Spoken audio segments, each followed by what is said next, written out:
Okay. Just focus on audio. It's fine. Hello. Let me put my. Is this that's not the right. This is what I need. Boop boop boop.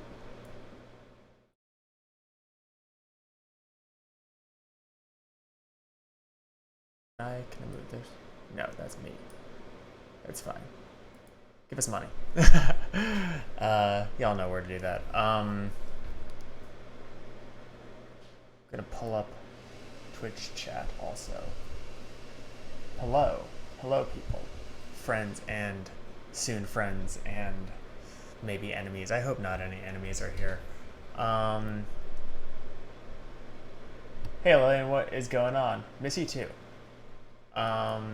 So today I'm going to be talking about how to make music using just noises that you find around, basically. So my sort of like arc and like the thought around how this is going to go generally is that let me have Twitch open so I can see y'all.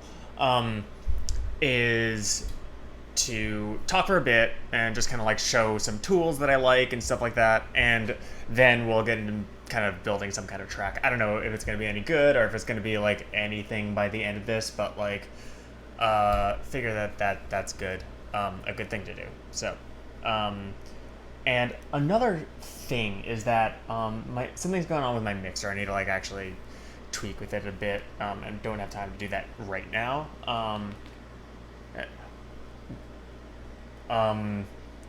So some of my like line out from it is a little noisy, but like that's fine. Like we're doing experimental music, so like a bit of line noise.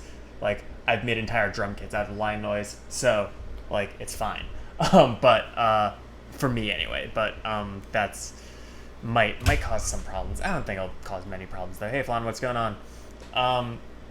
So I don't think that there's anyone here yet who doesn't know me, but I'll just do my little intro thing. I was gonna do a slide deck for this, but like figured I would rather have the big camera so I could show off like a bunch of little doodads that I like working with this kind of music. I'm Hyacinth. I perform and make music under the name Luciform. I generally do like pretty kind of like heavy, noisy, industrial sorts of stuff. And I like to use samples a lot. Like I use normal synths often, and things that have like that are kind of like cross between samplers and synths, which we'll talk about a little bit later. But if left to my own devices, I really like just finding some weird sounds and assembling them into something that sounds good.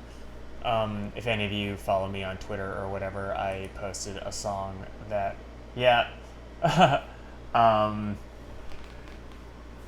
that I made just like off the cuff last night. That was a sampled piano, but like run through a Granulator and a power washer. So it's my favorite. So we're gonna talk about it. So to get started, just a few tips when you're going out into the world and looking to make music using found sounds and stuff like that. My first like big tip is to keep an open ear, right? Like there's musical quality to a lot of stuff out there, right? And also like keep an open mind. Like I said, if you record something and there's some like line noise on it or whatever, you could turn that into a hi-hat, you know? And I might actually show you a hi-hat that I made in a bit, that is just like line noise or just like kind of ambient noise. Like another thing is that like you kind of want to assume that you can make anything basically sound like anything else if you have the right tools. I like to always have like a recorder within reach and easy to turn on. So like we'll talk about this in a moment, but I have like this little Tascam that I carry around with me. But I also just like have my phone have like an audio recorder button like macroed to my my desktop basically, so I could just hit that and it'll start recording. And like, you know, rummage around in the trash basically to find cool things that can make cool sounds. Also, like, garage sales, flea markets, thrift stores, stuff like that. You can find some cool stuff in. And the last like little tip before we start getting into stuff is that when you're working with a lot of samples, like, it's really important to, and this is like a less creative and more just like clerical sort of thing, to name your files things that make sense, right? And like you'll see in a moment, like, I have a terrible file structure right now. I just want to quickly do a thing. I think that's fine for. Yeah, that's it. Just gotta fix something. I think that's it. Yeah. So I have my files everywhere on my computer, and that's a bad thing. What's going on, Charles? How's it going? So let's get started, for real. So we're gonna go through like some tools that I use, both like hardware and software, and that's why I have like the big camera on right now, so I can like actually put stuff in front of the screen, and like have you see it actually, because I like hardware a lot. I like hardware samplers. I like hardware stuff, but like I understand that's not always an option for everyone, and software is a lot of times like way easier. So gonna like kind of break this out into like, in my notes I wrote like levels, and those aren't like levels of sophistication or whatever. They're like levels of financial accessibility and like how deep you want to go with it. There's like a lot that you can do with like tape recorders, right? But I don't want to say that like you need to have a micro cassette recorder or something like that in order to make cool music with. So like the first thing that you're gonna need is a cheap microphone. That's given. That could be like the microphone on your phone, like I said, and something to record with. So again, this could just be your phone. This could be like it could be a micro cassette recorder, whatever. And like it's kind of important to have some audio editing software. Like again, not entirely necessary if you're going the hardware route, but like useful for our purposes. The things that your software should be able to do is like cut things, crop things, time stretch things, do some basic effects like some delay and some reverb, stuff like that. And it's even better if you can add some external plugins and effects and things like that. And like lastly, some objects that can make cool noises. And that could be anything from like I got this old phone over here.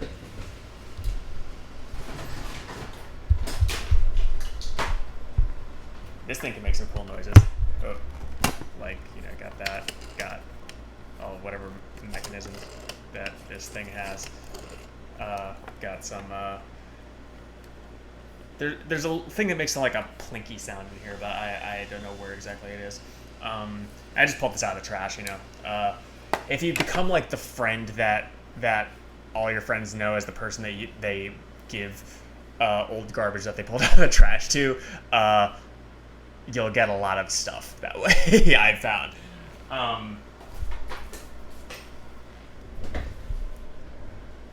So what? Did not mean to do that. That's fine.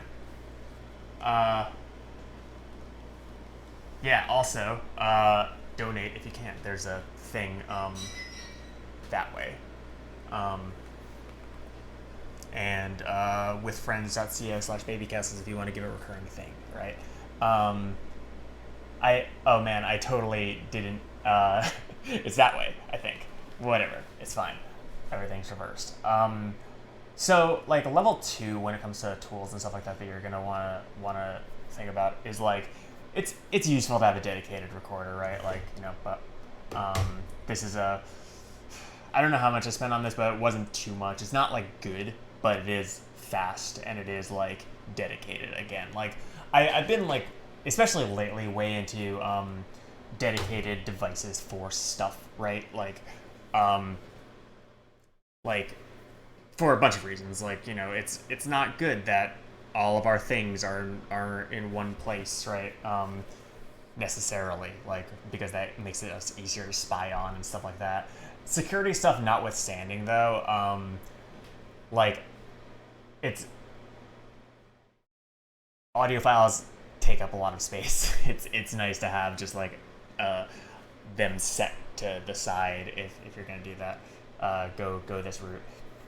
Another thing that I really like a lot is contact mics. And one second, let me go through my pile of stuff. So like there are a few different kinds of contact mics that you can get. Like there's the cheaper sort and the more expensive sort. And the cheaper sort, like the thing that really distinguishes them is sensitivity. Like this thing, you can like gently tap it and it will sound like, you know, impactful. Whereas this one, like it won't, right? But you can do a lot with both of them. I you know, obviously keep both sorts around. I forget exactly how much either is, but I think I got like a pack of like 10 of these for like $20. I forget how much this was. But both are useful for different things. Like, and we'll get into that in a moment. Another thing that I like a lot, and like, you know, this is, you know, being a industrial / noise musician, it's kind of something that I get a lot of mileage out of. Where are you going? Is an electromagnetic pickup. This is basically a device that you like plug into a recorder or whatever, and it will turn electromagnetic impulses it detects, that like where you press it up to something, and turn that into sound. That could be really useful, obviously. Like you could just stick this onto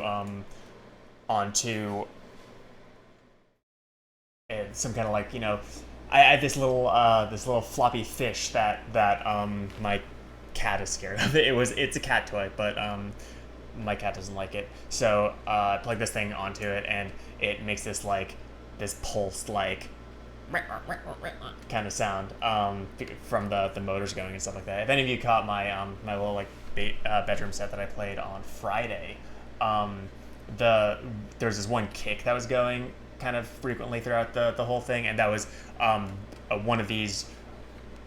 You might have noticed I was holding something in my hand and had like just wires coming out of it. I was holding one of these in a DC motor that was kind of being sent a pulse, and that was what made that sound, you know. So it's very useful for if you want like harsher electrical sounds, right? Like you're basically like turning electricity into sound with one of these pretty directly, right? Like I know that's all electronic music basically, but yeah. And at this point you might want to like consider like an actual DAW as opposed to like just like an Audacity or something like that. Digital Audio Workstation, which is like, you know, a piece of software that you use to make music with. Because that will probably have some more tools to do stuff with. Like I'm gonna be doing this in Ableton because it has some really really nice tools and plugins for this sort of music making, right? And you might want a MIDI controller. That's like, you know, a keyboard that you hook up to your computer or something where you can control notes in your digital audio workstation. By like I have a bunch of MIDI controllers over here. But yeah, like having a keyboard or something like that can be helpful if you're doing much in the way of MIDI sequencing or whatever. So now if we want to go like way, not way deeper, but like to the point where we're like, okay, this is cool. This is kind of like, I want to explore like music making with samples, with found sounds, etc. Even more. I recommend having some kind of dedicated hardware sampler, and like you can get them for not too expensive these days. Like this is the Pocket Operator 33. I just picked this up not long ago, and it's very good. It does a lot of what you might want a hardware sampler to do, and it sounds great. So it's like $90 or something like that. Again, not necessary, but like it's nice. Depending on like what you're kind of looking to do, like when it comes to making drum beats and stuff like that, it's I find it useful to have something physical, and for like step sequencing, stuff like that. Got a few other things here that can do that sort of stuff, and you can use like a external step sequencer with a piece of software as well. That's up to you. And at this point, you might want to get some better mics. Like something like this has just like a stereo reads whatever's around, but like you might want to get more specialized stuff, like a telescope mic or like an omnidirectional mic or something like that, if you want to go out and do some like more sophisticated field recording. Like a lot of my stuff is like very kind of for lack of a better term, lo-fi. So I don't really care about audio quality so much, but like sometimes you do. Sometimes it's nice to have something that's very clean. And my favorite thing that you can get that like has the wildest price range of like anything that I'm going to talk about today is a granular synthesizer. My favorite granular synthesizer is free. It's an Ableton plugin, or I should say my favorite that I've used, and it's called a Granulator 2. I played entire hour-long sets entirely with just that thing. It's so good, but it's kind of hard to find. So I'll try to find if I can get links for you. And I think it only works with Ableton. It's a Max for Live device. So I'm gonna check chat, see what's up. Cool. Hello. Thank you for subscribing. There's also like things like this. This is a Bastel Instruments Micro Granny. And this is not a granular synthesizer, but it's a granular sampler. And I'll explain what granular is in a moment. Basically, it's like you take a piece of a sound or take a whole sound, and then the device loops over the like a few milliseconds of it over and over and over again to create a new tone, basically. So if any of you picked up my album that I put out a few months ago, Form and Void, there's a song on there called Watchers. It's 3 songs, so you probably know what it is. And all of that is a granular synthesizer with some flourishes of some other stuff. So like, excuse me. Thought I just heard something weird, but whatever. Room's haunted. Also, sorry about the other noise, like mic noise and stuff like that. I have a air conditioner finally, but like that, the trade-off is that it's a little bit noisy in here. So I love granular stuff. Like you'll see different sorts of stuff that talk about using like granular algorithms or whatever. That's basically what it means. Is it takes like a little slivers of a piece of sound and either crossfades them together or like kind of morphs between them. And different devices do things differently. Like I'll maybe show you what this sounds like a little bit later. But basically, you can load it with samples, and then you can mutate them in a bunch of different ways. And it uses some cool granular algorithms in addition to kind of more normal sampling sorts of stuff. That was like $200 or something like that. It's like not inexpensive, but like it sounds really good and like is way less than like some hardware. You might also see effects that are like granular delays, and they work in a similar way, but they kind of live take an input signal and then do that mutation on the output. So cool. We passed level 3. We're all in. So now like we can start getting a little bit weird. Like in my notes, I labeled this level question mark because it's not like deeper necessarily than the previous stuff, but it is like weirder, I think. So like I like tape recorders a whole lot. Like this little guy is a Panasonic something. What are you? RN202. It doesn't say it anywhere on here except for like the tiny etched back plate, and it's a microcassette recorder. And microcassette like sounds really good because it takes an incoming audio signal and just crushes it, you know. So like if you want like a really dirty sound, like they're very good for that. Or you know, you could go with larger cassette recorders. And use like loop tapes and stuff like that, and that's a cool way of using sounds that you either sampled elsewhere or like, you know, you record and use them as like, you know, background ambience or whatever for a track that you're working on. You know, I like hardware, like I said, so like some hardware effects that you like, it's a good thing to have. I didn't even mention like I have a pile of stuff sitting here that we might sample in a bit. Of just like stuff I found around my house that's good for making music with. Like got a music box, got a little toy ocarina. It's very good for making like wind sounds with, I found. Run that through like a delay and you're solid. Little like this is a funny kalimba because it sounds kind of like garbage because it's made out of a coffee can, I think. But like that can be good, you know. Again, like keep an open mind and use every part of a thing that can make noise, right? So like this thing, like you can plug it and it kind of again is like kind of detuned and bad sounding. But then like I found also like kind of like hitting the side with like a hammer or something like that lightly, or even the things creates a different kind of sound, and you know, play around with that. And like this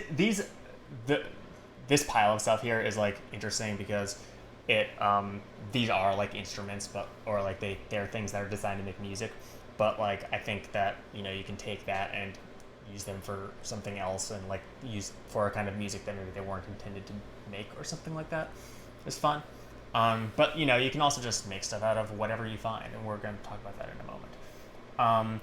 And also, okay, here's like one of my favorite things that I have. This is a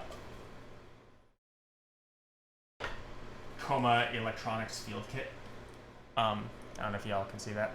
And basically what it is a bunch of inputs and outputs that allow you to modify incoming signals in very specific ways, or less specific ways, depending on what you want. It is a mixer, and it's also kind of like a tone, or not even really a tone generator, but like you can use it to like drive motors that then you can, you know, sample for sound or whatever. You can use it for a bunch of different stuff. Or just use it as a mixer. Like in that set that I played on Friday, I was using it as like a mixer / sidechain compressor. So like I had this boy running into it, and the big girl, the MS-20, running into it, and I was using the beat from the pocket operator to sidechain the tone that the MS-20 was putting out. You can't see what I'm talking about, so this is what I'm talking about.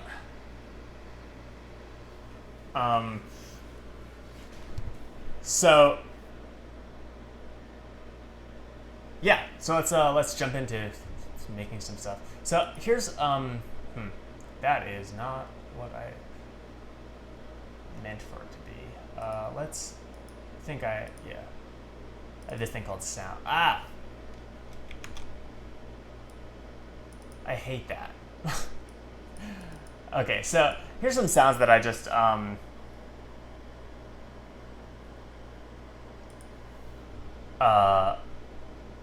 like found / like remembered that I had. Like, you know, these are sort of the ones that I was thinking we would do something with today. So like this is a, let me know if you can hear that. It's like a door. This is a, I'm gonna turn this down a bit because I think this was kind of loud. Is that?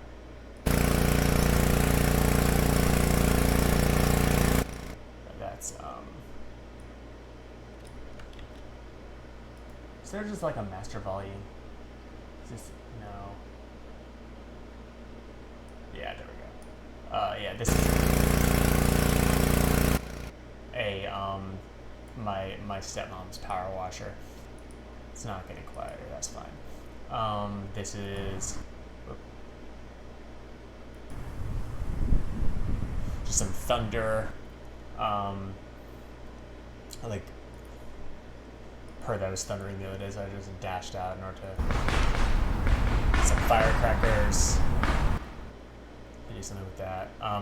And like I was saying before, like all the background noise doesn't really matter super much. It's fine. Thank you, Charles. Yeah, do eating. Drink some water if you haven't already. What's this? This is just like a snap or something. I don't know. This is some. So like that's the sort of stuff that the pickup gets.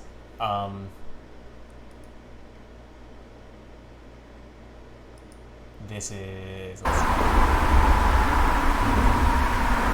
more thunder, I think. What are you? That's like me scraping a metal like baking sheet with a fork. Not like hard, just like running it against it. That's also something that would sound cool if contact mic'd, but I didn't. For that one. And this is me like hitting a bowl with a spoon. Again, not like hammering it, but like a little dink. And like that's the sort of thing that would sound really good if we ran it through a granular synthesizer. So yeah, let's crack into making some stuff. I'm going to make me small now.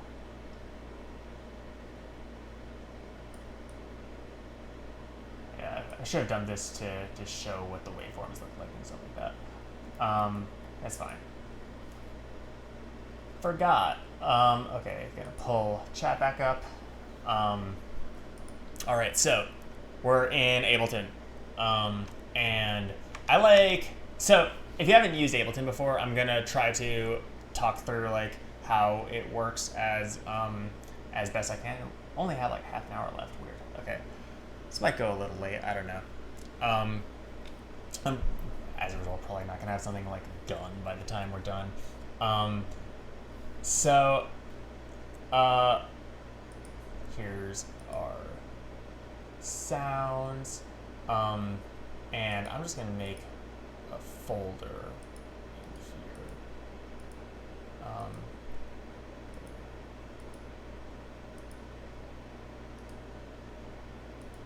Nope. Folder called sound design workshop. Just drop these in here.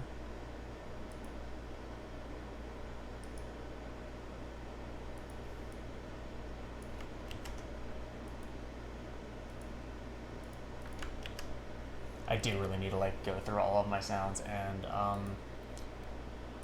organize them better so that I know where they all are. Okay, so you can do a lot just like in Audacity. Like Audacity has let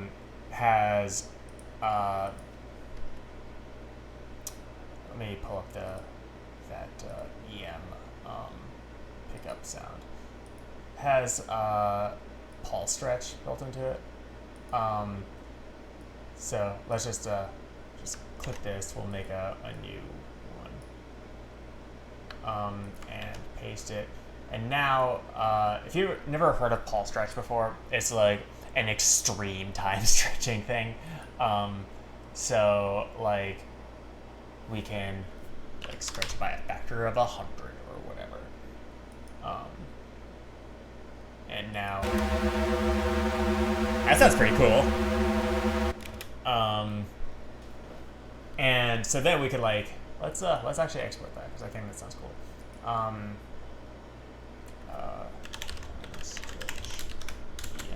Again, name your stuff things that makes sense. Yeah, I can vibe with that. And then like what we can do is we can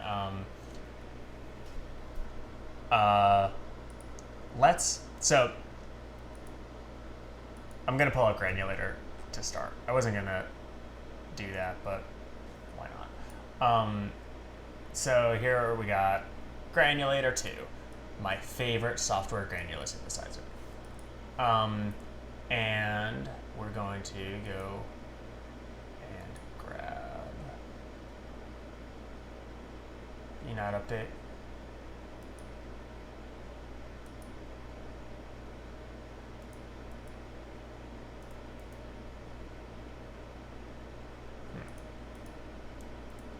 Oops. Export.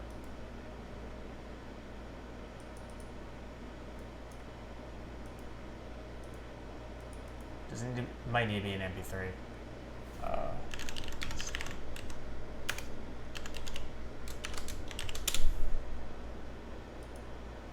I can't remember. Like, Ableton does some weird stuff around. Oh, we could just use the normal one if this doesn't want to show up.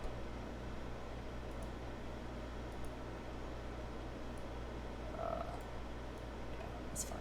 So yeah, to use this device, you just drag the file you want into it, and then this is our grain. So like that, this is like the section that we're going to be messing with.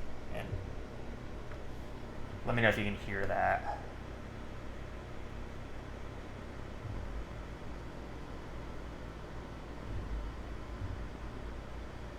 And we can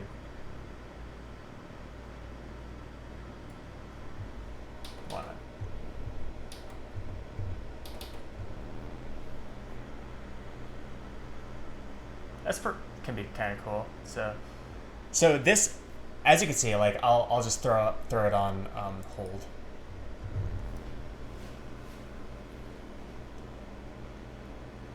Oh.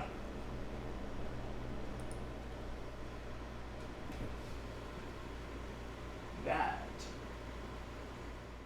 probably because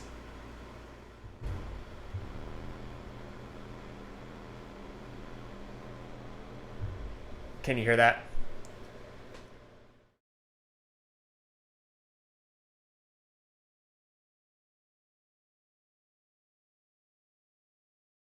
Let me know if you can hear that.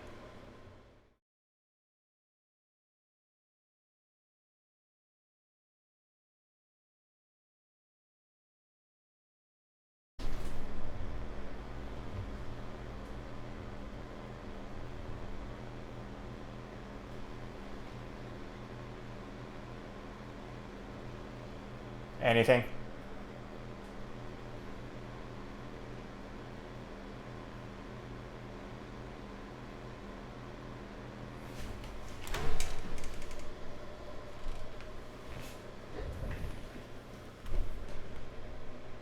Love audio problems.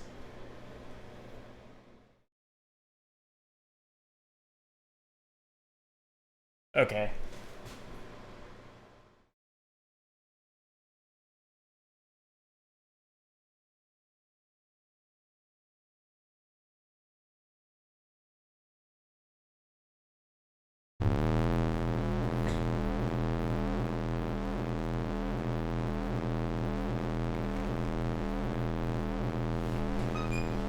Cool.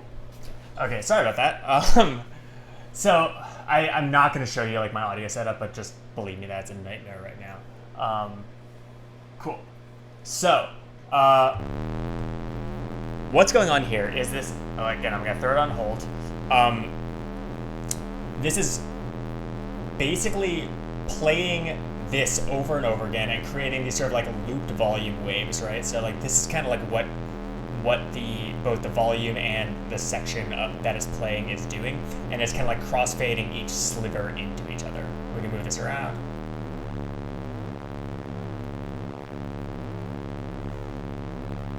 And like get a cool like phasey effect if we want to do that like over time. Or one of those. And so, and like we can also like be looping over a very tiny section. And that'll give us less of like a pad and more like a lead sort of thing if we want to do that. So like obviously the smaller a section that we're sampling, the higher pitch is going to be, right? And we can also do this, which is this will just like basically send waves that it's sampling throughout the entire file. The thing is, once it hits the end, it doesn't go back to the beginning again. So this is like if you're playing a bunch of notes or whatever. So like throw this on, etc. And we can make it last for longer or shorter. So like.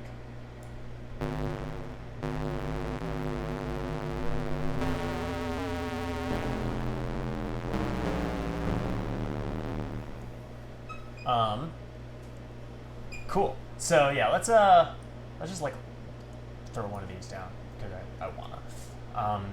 I liked how it sounded when it was kind of doing this thing. So like if you, for those of you who know what like a transient is, that's like important with the sort of stuff that we're talking about. So like when you have a waveform that starts, like the sort of like peak of it, right, is called the transient. You see this a lot with like like percussive sounds, right? Where like if you look at the waveform of a drum or something like that, let me pull up one of these. So like this is the transient, right? And then it decays into nothing. If you position the like this isn't really a transient in the sort of way that we're talking about with drums and stuff like that, but like it kind of serves the same purpose when we are using a granular synthesizer like this. If you like just place the start brace like right at the beginning of where a waveform shifts, that can often sound really cool. So like I said, I think I want to turn this up because I think that then you get like a clustered bunch of waves as.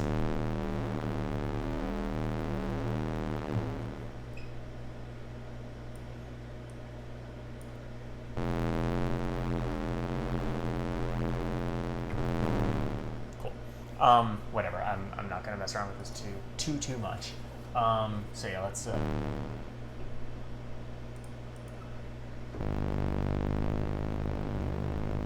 It's kind of ominous. I like it.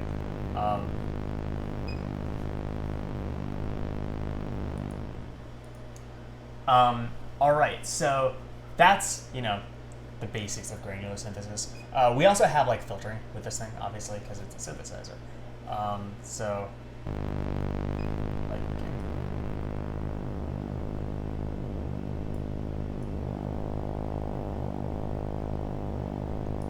We also have a little bit of FM synthesis stuff, frequency modulation. If we want to make it sound really dirty. And we could also change this over time if we want to. Some of us like to do that.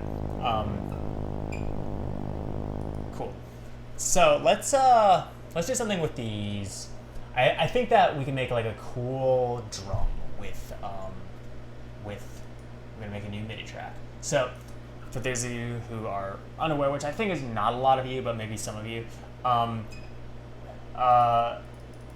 Ableton Live sees a difference between what it considers audio stuff and what it considers MIDI stuff.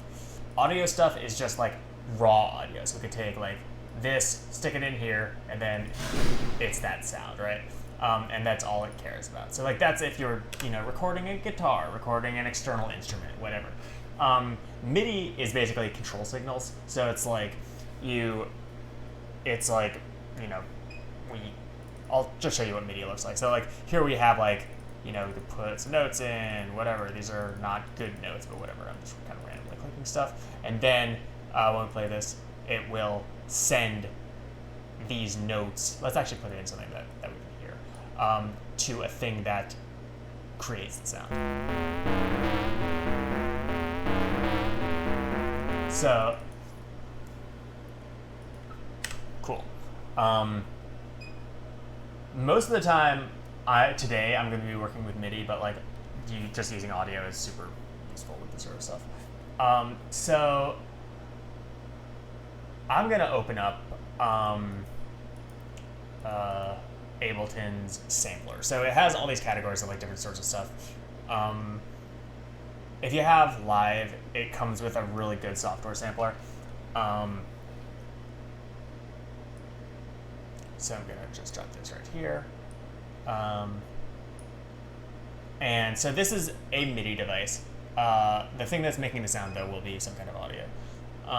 And so I'm gonna open up our samples. Where were you? Do we want to do like, let's do something with this. So here we see this sample. This is what it looks like. So if we hit this, we hear it defaults to pitch shifting it and time shifting it based on the key that you're pressing. So we see here that this where it says scale 100, that means that it will transpose it to whatever key you press, basically. So that's like better for tonal stuff. We're not doing a tonal thing, so I'm just gonna shift it down to 0. I mean, like, I know that drums have a tone, but that's a different sort of thing. Like, that could be useful for drums, but like not right now, I don't think. So here's the start, here's the end. I'm going to just make this maybe some kind of kick or something like that. Maybe like a clap, I don't know. We'll see what it sounds like. And we might not want it to be so long, but we can mess with this later. So we could like drag that in. A little bit more decay might be nice. And so like, there are a bunch of, this is a very complicated instrument, so I'm not gonna go into like all the ways that it works. But like the thing, if nothing else, what it allows you to do is take a piece of audio and then cut it to be the way that you want to be, and allows you to play with the keyboard. So now, often what I like to do is, let's make it a little bit louder. Again, the industrial musician in me is like, let's just clip it, but don't gotta do that right now. You can also like reverse really easily, so that could create like a cool like riser sort of thing or whatever. Like if we elongated this a bit, sounds neat. But we don't want that right now. So so many options of stuff that we could do, but what I'm gonna do right now is focus on we could filter it if we want to.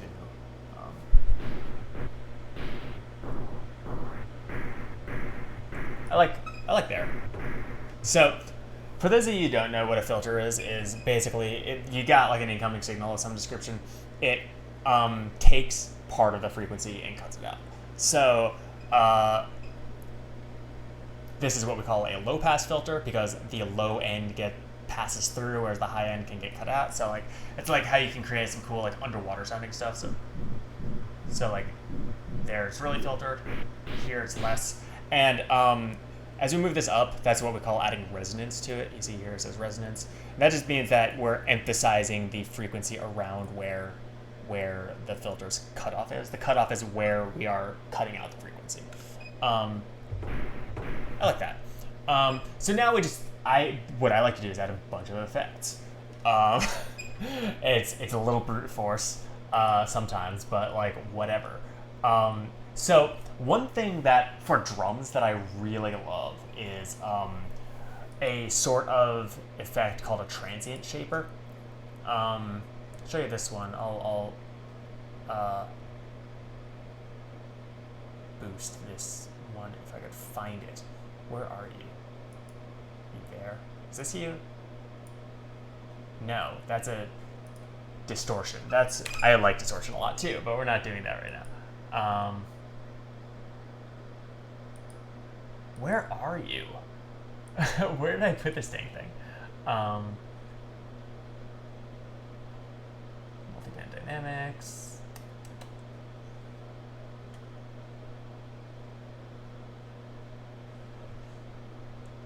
Let me see. Let's type in trans into the thing. It's not pass fabric, it's not there. It's not granule. God, this is so annoying. It's not blue arp. Oh, here we go. Auburn sound contour. So what this does is it allows us to, again, remember the transient of a waveform. Let me pull up this one. I think that this is the one. Yeah. So the transient is like this part, right? It's like, start with the transient. And what a transient shaper does is it allows us to emphasize and de-emphasize just different frequencies in that space, which will allow us to get like a punchier sound or like whatever kind of other sound we want. And so, I'm just gonna, yeah, so like that's what it's seeing. We can like,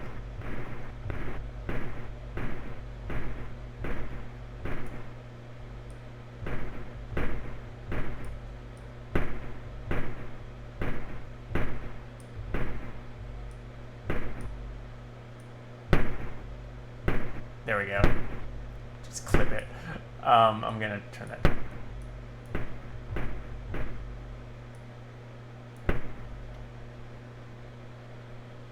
Turn it right down a little bit.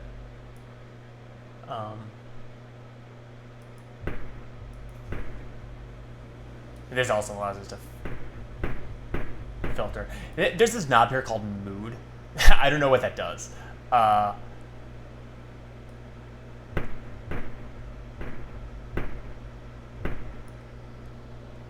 Cool, that sounds good. I don't know, I'm not gonna spend too long doing this. And then a thing I like to do is bit crush. I love bit crushers. Lives is fine. You can so there's so many like free VSTs that you can use to do all this kind of stuff. This usually isn't the next step that I do, but like whatever. I also like overdrive. I'll try out an overdrive. So we're gonna make this dirty, and I'll do some reverb later, but not right now. Redux is the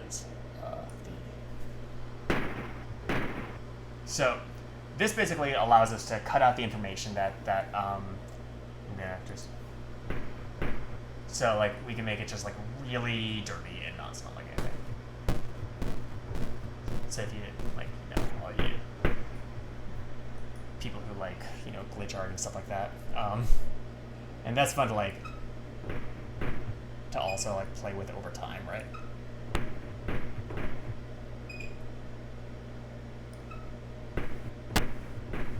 It's gonna pop a little bit.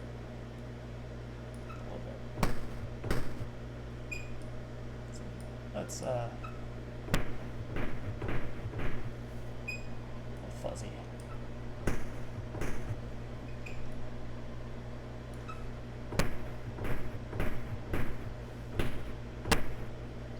It's still clipping a bit. It's fine. Everything's fine.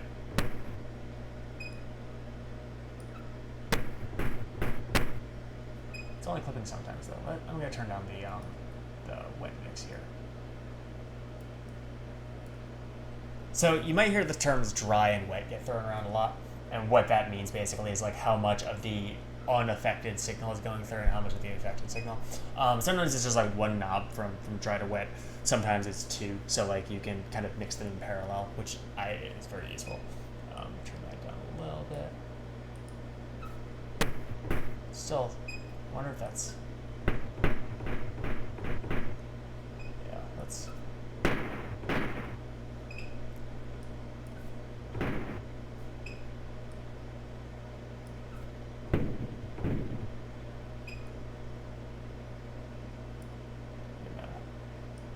Like this here, we have just one that's dry and wet. I'm gonna go back here. I think I actually want to start like there, maybe like there.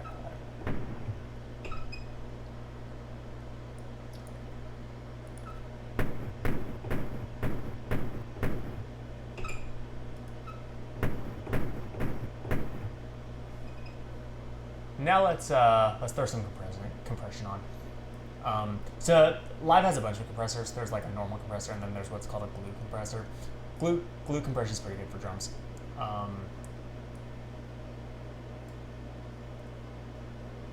What compressors do is they like take an input signal and then kind of like create a noise ceiling or like a loudness ceiling that like as a signal in gets like has a gain that is higher than that, it brings it down.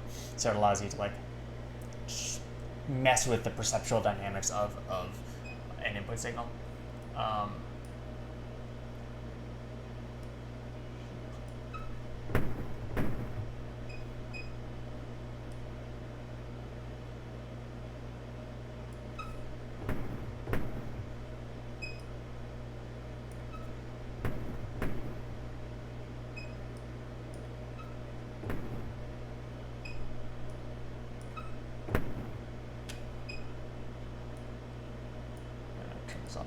We'll get back there. Cool. So yeah, that's something that sounds kick-like.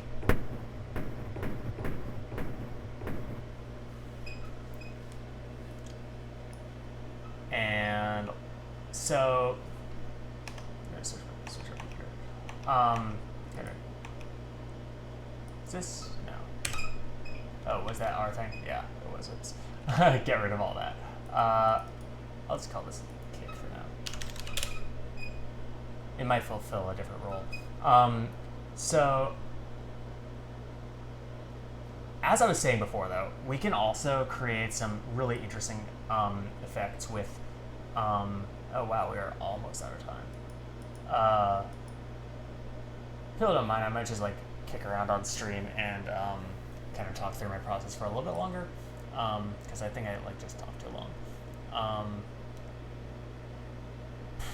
But I don't think that anything's going on this channel until Flan's stream later. So, got a bug in here. Gonna pull out another sampler. Did I just get rid of our other thing? I might have. Yeah, accidentally. Okay, so if we have this file, let's go back here. Just do it with this.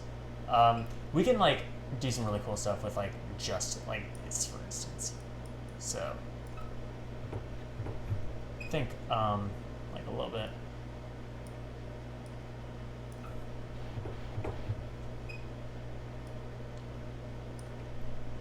Can make it louder.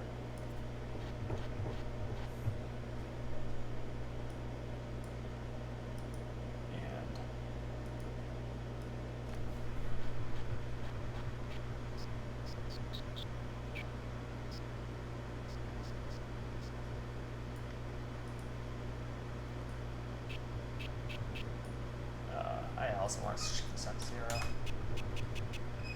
Yeah, so like we can kind of like create something like a hi-hat or something like that out of just some noise, right?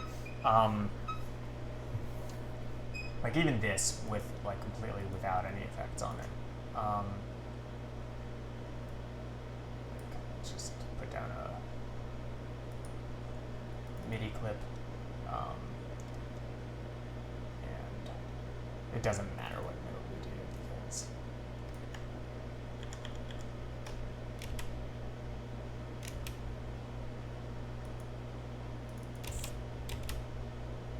I'm gonna turn this down to 80 BPM, my favorite.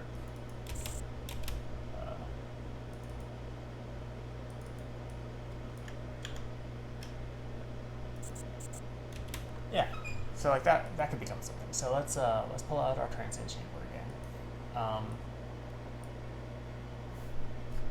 I'm going to actually make a loop over this little tiny segment. Zoop.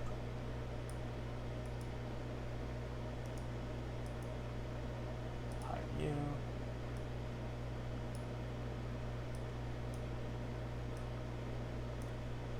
So yeah, this is just like a loop race that will like.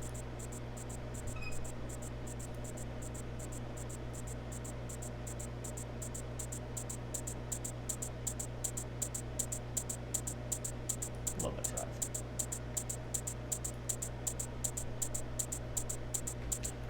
This, in case you're wondering, this Transient Shaper isn't free, but it's not expensive. It's like $20 or something like that.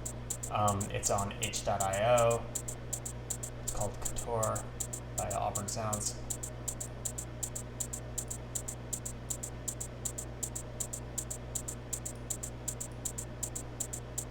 Don't know which one this is.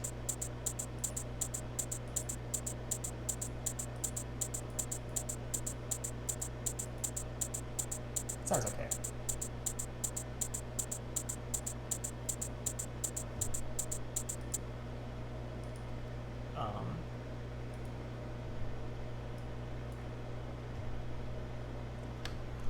Then, like, I'm just gonna be me for a bit because, like, again, I don't have a ton of time left. I love delays. My favorite software delay is probably this one called Replica. It is a Native Instruments thing. It was free. Now I think it's like $50. But it sounds really nice. I like it a lot.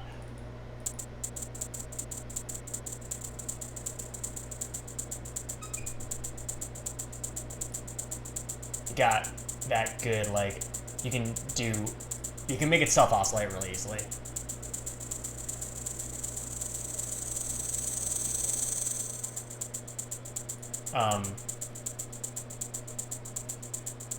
Yeah, I really like how this thing sounds. It also has a built-in filter where you can filter so, like, in case you don't know, what a delay does is it takes an input signal and then it doubles it. For, like, right now we're doubling it at a rate of, like, basically a series of 30-second notes after the input signal happens. And you could change the characteristic of the stuff that comes out of there. So, like, for instance, here we can filter it so that, like,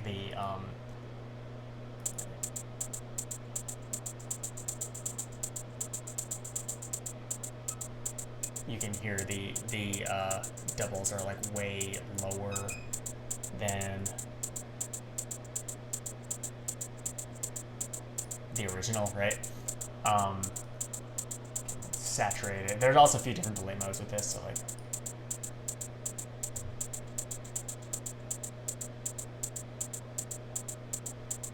This one's like good for like ambient stuff. Like I said, check that debugger out and make it self-oscillate.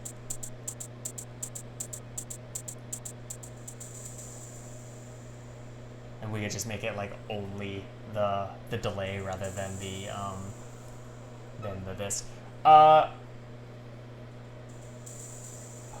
If Lee's in chat, do you mind if I go a bit longer? Because like I'm out of the time that I gave myself, which was silly. I thought that I couldn't fill an hour with this, but I was obviously mistaken. But yeah, cool. Thanks. Yeah. So good.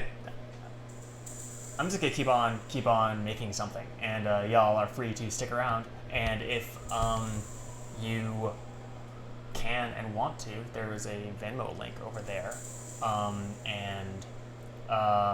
Yeah, my name is Hyacinth. I make music as Luciform. You can follow me on Twitter at Synodai, Synodai. Follow Babycastles on Twitter at Babycastles. I've been doing a weekly experimental music stream on Fridays at 8:30 Eastern. And yeah, I'm just gonna keep on doing this and talking through what I'm doing. I like this. I like this kind of like wavy sound that this has got going. So let's just draw this out. So it's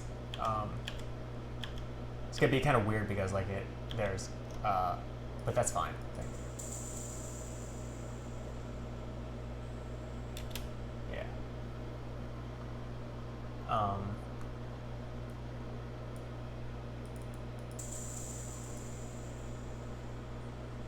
And so what we could do in this is like an Ableton thing. I mean, like all DAWs have this basically, but like we can like automate parameters, right? So for instance, in Replica, we can say like the mix, which is how much of the original signal there is versus how much of the delay, the delayed signal basically is there. So like we can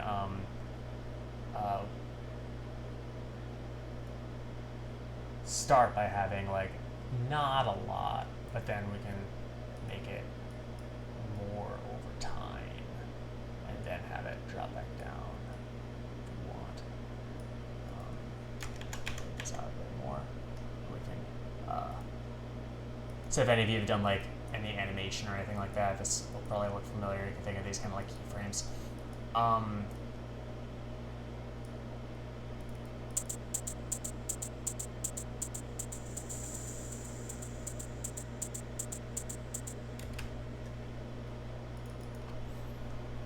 And yeah, I think I just want to do this for a bit. Leave that going for a bit and then just mess with the automation. It's these ones that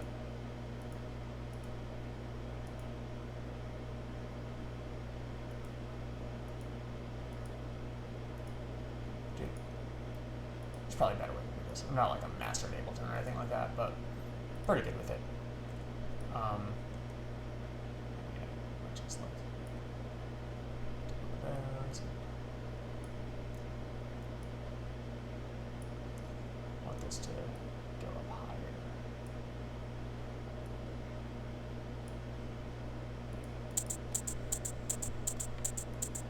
Let's oops.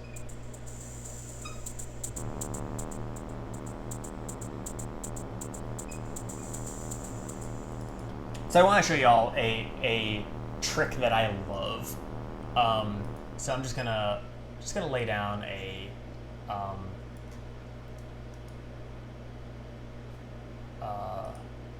just one of these.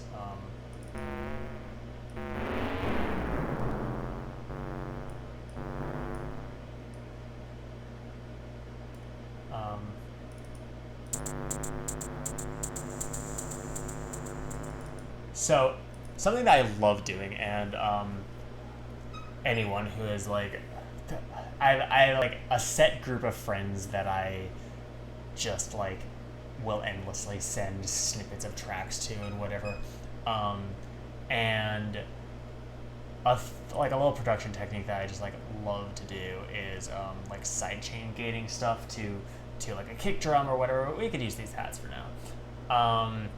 So what a gate is, for those of you who don't know, is an audio device that has some very useful like production applications. It's basically like, so if a compressor is sound hits a ceiling and then it gets squished down, gate is you will not hear it until it exceeds a threshold. What sidechaining is basically mapping whether or not a device turns on to if there's an input signal from something else. So if y'all know like that kind of classic electro / techno like throbbing sound, like you have a synth that's like there are a bunch of ways to do that, but a pretty standard way to do that is with a sidechain compressor. So you'll take like a kick drum or a ghost MIDI track of a kick drum, basically like a kick or like a quarter note pattern or whatever that doesn't have any audio and it's just like the MIDI signal, right?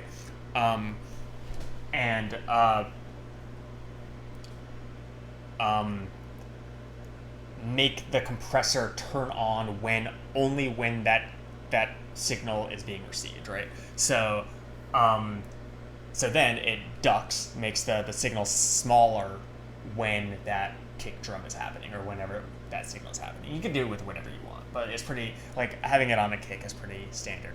A gate is the opposite, right? So like it will only let audio through if it is, if there is signal. So what we could do is we could say sidechain audio from, it's called door. And now this will like, we're gonna have to tweak the settings a little bit, but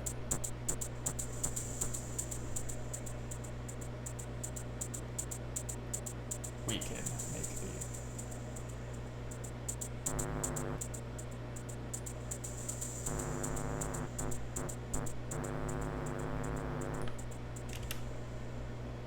gonna make this lower, I think, because it sounds a little bit.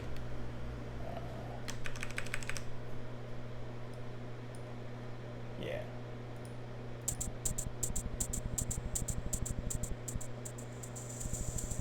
No, we can't really hear it. I mean, we can, but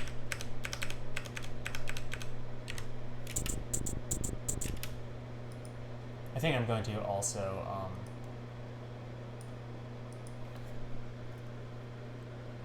add some bit crushing to it.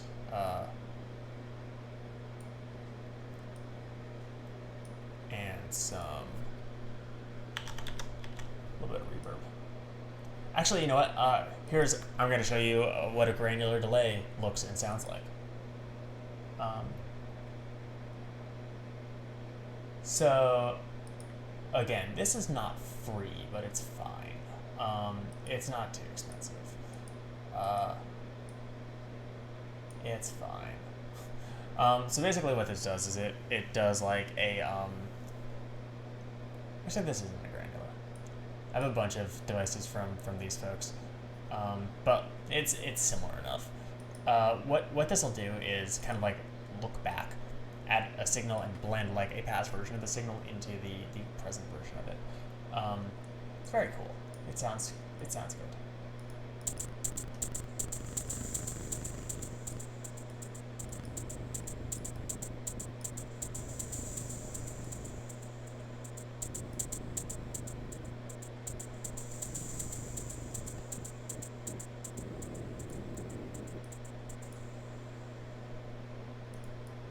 Play with.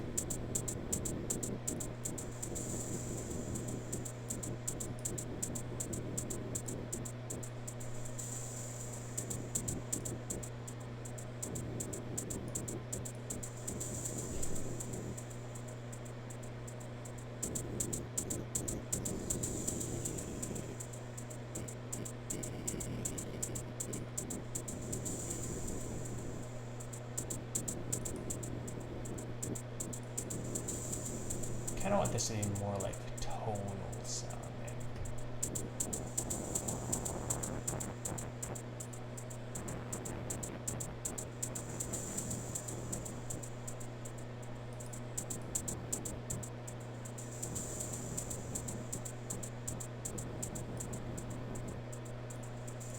Gonna open the gate up a little bit more also so that lets more signal through.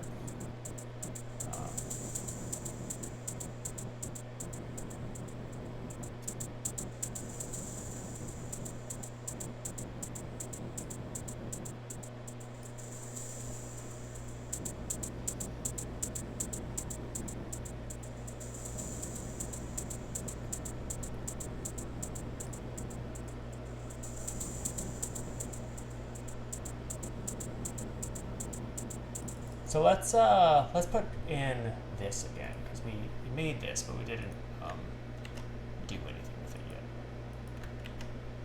Here, gonna delete you. Just want to do that to make a MIDI clip of the same amount.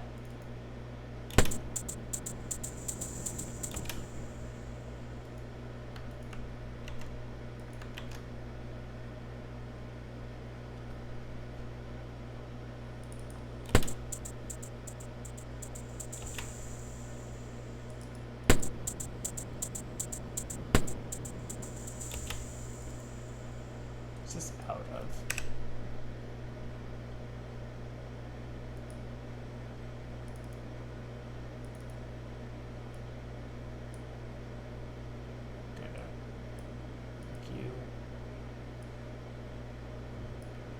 I'm gonna add also some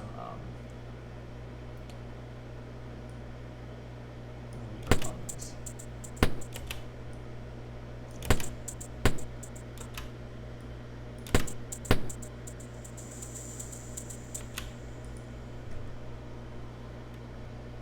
Thanks.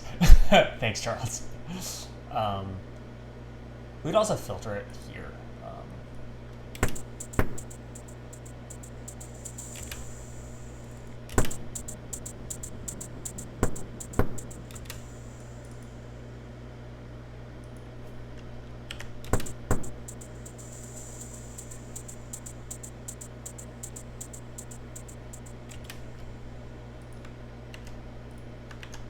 Straight vibing.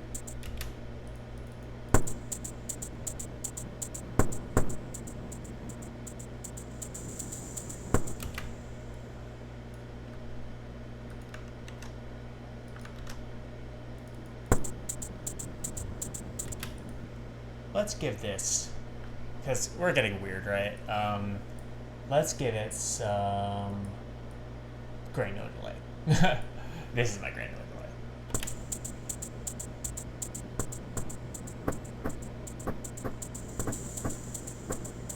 I think I don't want to turn it on all the time. And so that's kind of like what a granular delay does, is that it takes an input signal and then like chops it up and then spits out something later.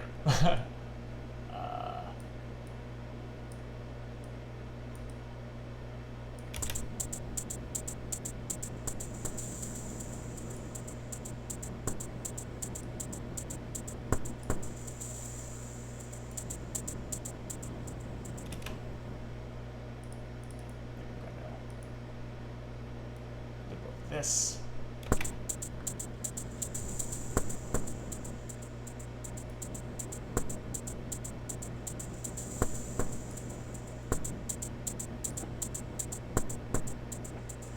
There we go. Yeah.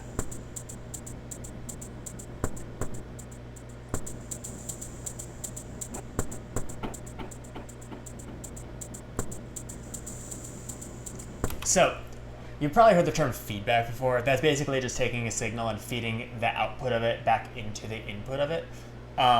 Like, got a effects pedal or something like that. Imagine taking, like if you had two inputs, right? Taking whatever it's spitting out, however it processes it, taking that back and putting it into one of the inputs, basically.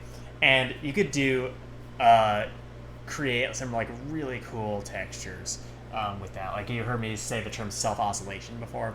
Basically what that means is like you can create tones out of something going out and then coming back in. That's kind of what an oscillator is, like the main core thing that makes the sound in a synthesizer. So like you can create like certain delay pedals or delay processors or delay plugins.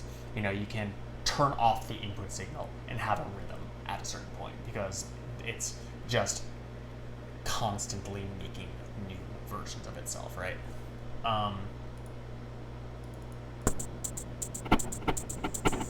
Like that. I'm gonna turn the mix down a bit because I like that, but famous example of self-oscillation. you see it a lot in okay, so like, you know, whenever you hear like a tone in a guitar centric tune, like after all the notes are done, you know, that like, that's like self-oscillation basically. It's whenever a effects processor creates a tone purely out of taking an input signal and spitting it out back into the output. Like, you see it a lot in like modular synth stuff also. Like, modular nerds freaking love playing with self-oscillation. Now, like, I do too, in different sorts of ways, you know.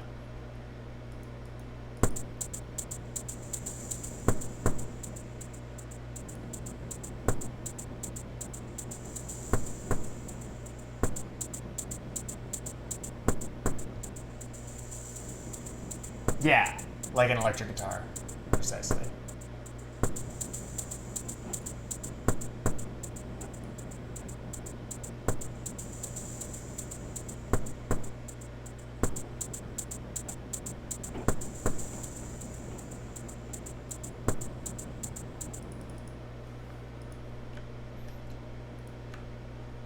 I love percussion. So let's at a point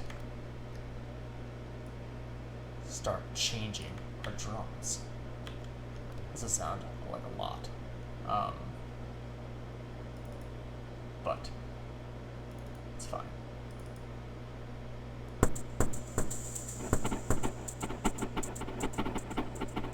Yeah, that's the sort of effect that I'm talking about.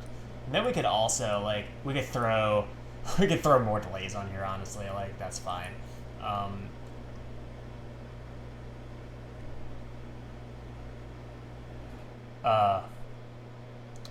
What do I want it to sound like? Let's do some weird pitch shifty stuff to it.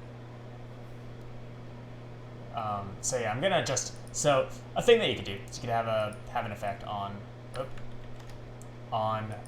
the thing. That you don't turn on for a certain amount of time.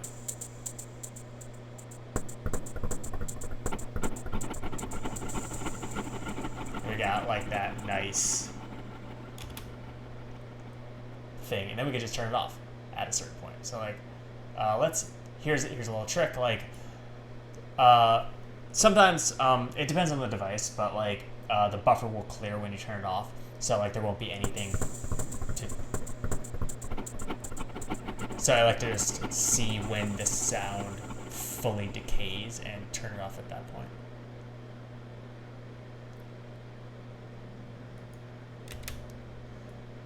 You know what we might want to do actually is move this to a new track so that doesn't junk up the rest of our other stuff. So we'll just get rid of these in case we want to do more stuff that, and like we could like parallel process this also, but I don't really want to get into that right now. So yeah, I'm just gonna remove this from here. Where is it? So that's the Valhalla Supermassive. That one's free. It is a pitch shifting delay basically. So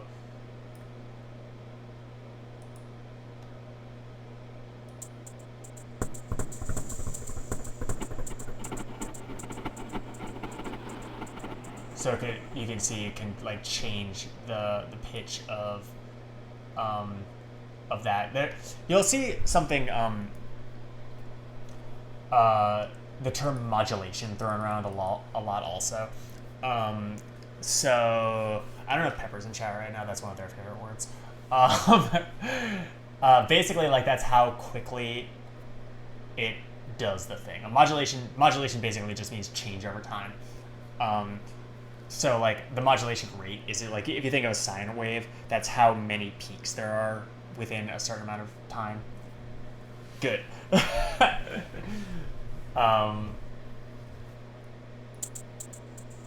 So like, you like slow that way down or speed it way up.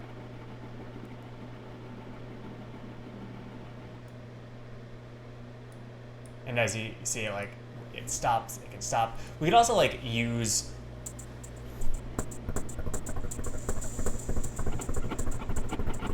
I kind of don't want to turn this off.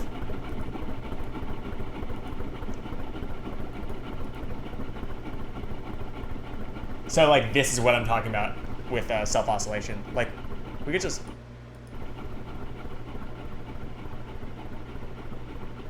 like the only thing making the sound right now is the delay, basically. Might want to make this like a little bit less intense, but like that's sort of what I'm talking about. Because I turned the feedback way up. I meant to turn the modulation way up. Sorry about that. So.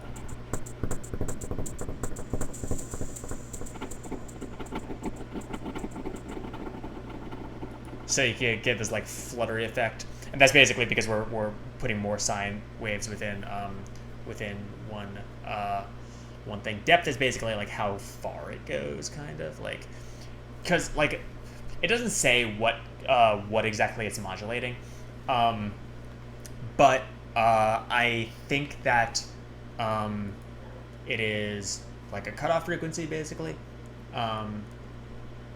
So like, you know, we could make it like really fast and make it really deep, and then create a different.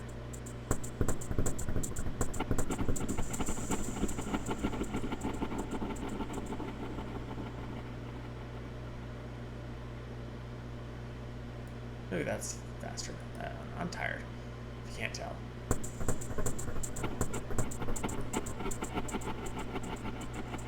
think I like it kind of like around 1 hertz. Maybe a little slower.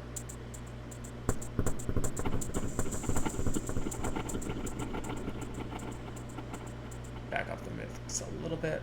There are also different different delay types here. I'm a Sagittarius, so let's do that.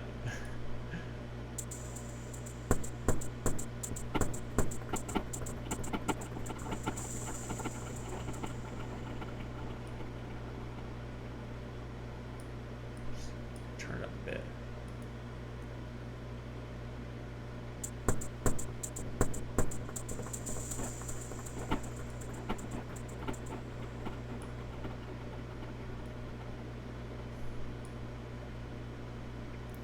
Since we're doing this, let's just do it. I meant.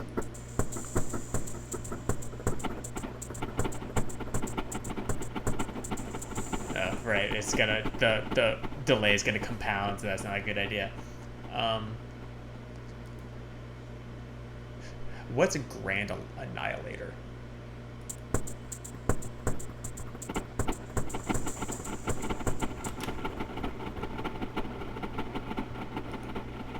I think Gemini's fine.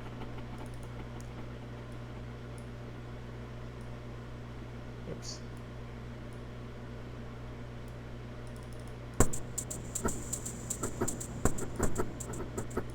I'm gonna turn the mix down on this a little bit.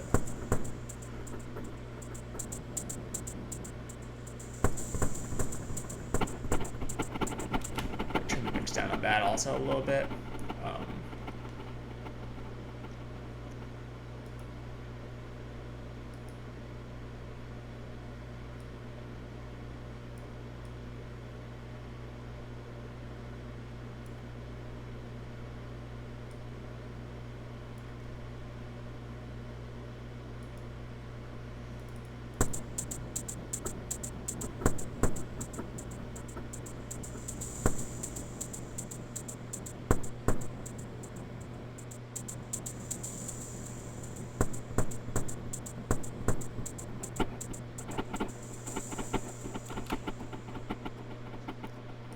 We're going to turn our compressor on at this point. So again, what a compressor does is it makes it so that I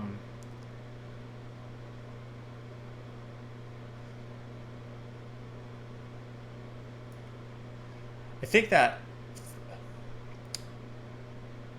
I mostly want to compress the tail of it, so I might make another.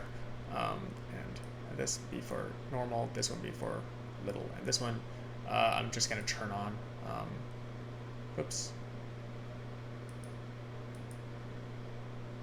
Like here, so that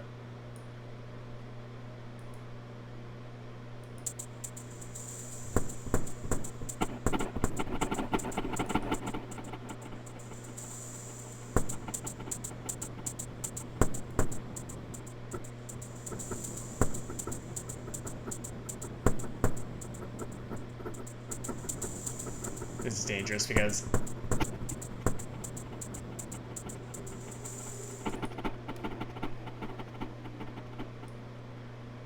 don't want to repeat that too much or else we end up in feedback hell. I love feedback, but sometimes it makes mixing things hard. I'm actually going to turn it down on this here a little bit. I do love you, but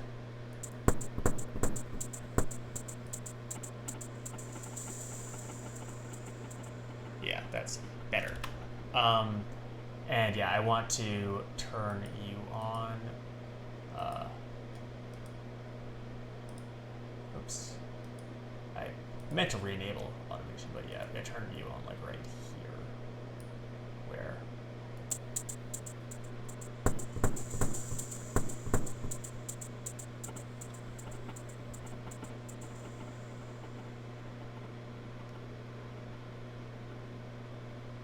Find what the decay is.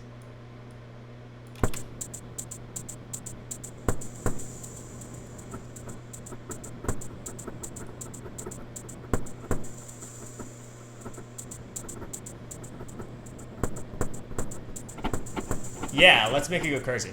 That's fine. Let's like, I don't know, make it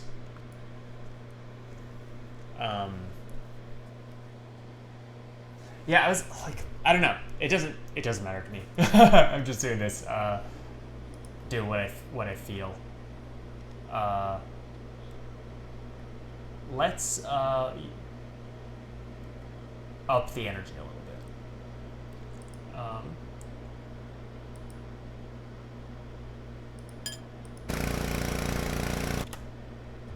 Power washer sample.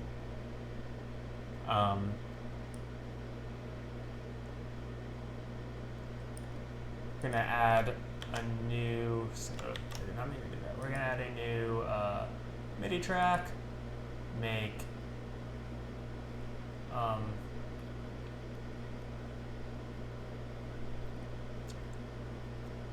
Let's do another Granulator one. Why not? See what this sounds like.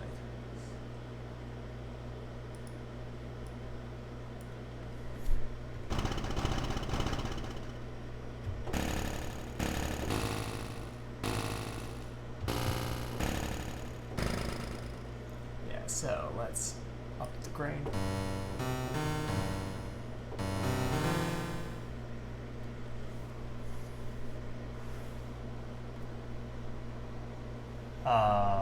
Let's throw some, let's make it a little bit less.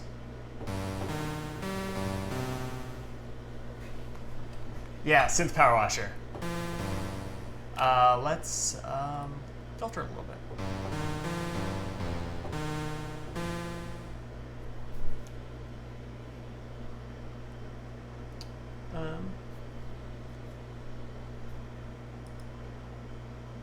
Beginning to sound pretty good. Let's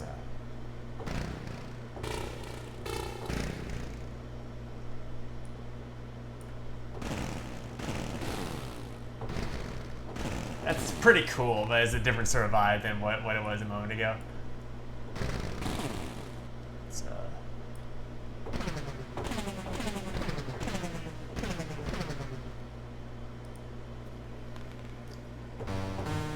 yeah, I think that I like this. I want to crush it a little bit more.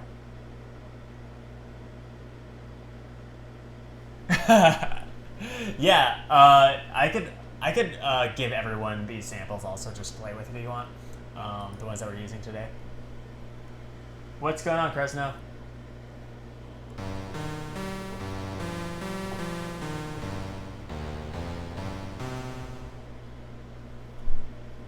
Let's throw on. Okay, let's do a. Ableton has this device called a grain delay. It's wild. Or it can be wild.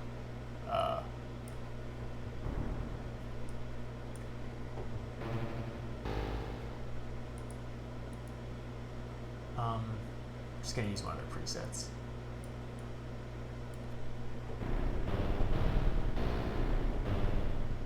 Actually, I don't like how that sounds with this. Let's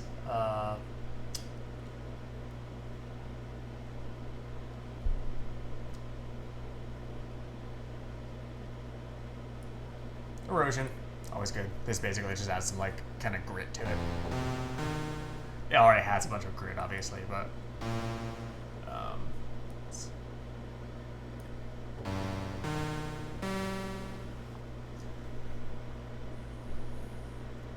I'm gonna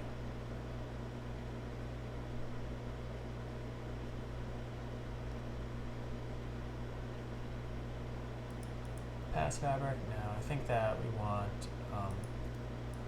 Let's throw distro on here. This is it's a free but pretty good distortion plugin. I always forget how it works.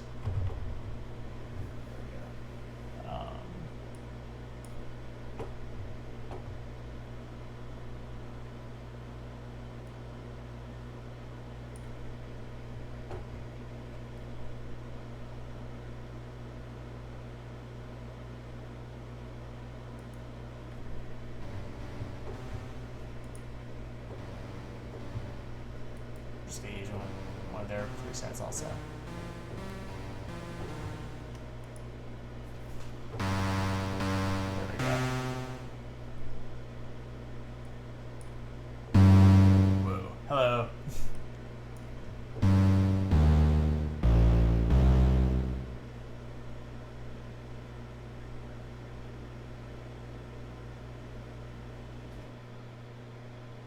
Sorry, I was just getting caught up with chat.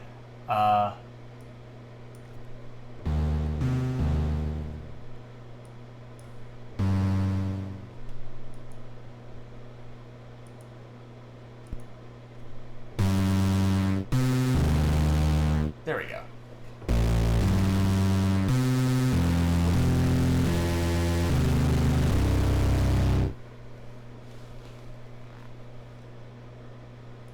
Yeah, gotta get dirty. Welcome to my stream.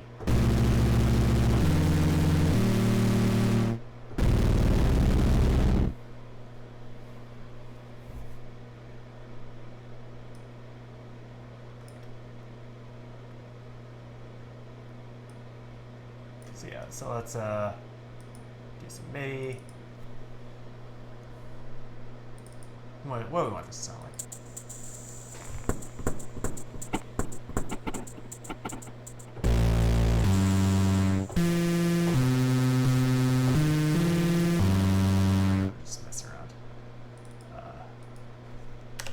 Just for the ease of this, because I'm bad at thinking when I'm streaming sometimes. Just throw an arpeggiator on there, because why not?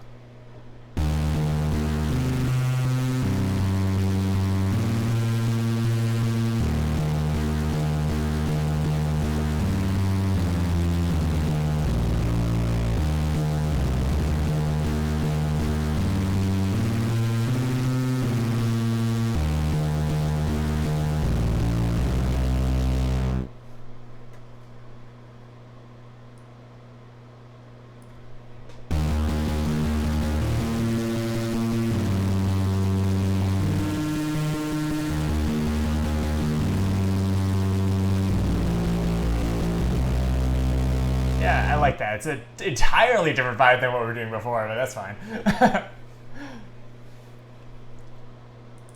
So we're gonna wanna match the energy with the percussion that we had.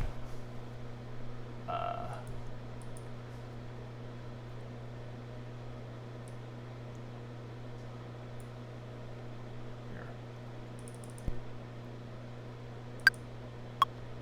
Just record it in.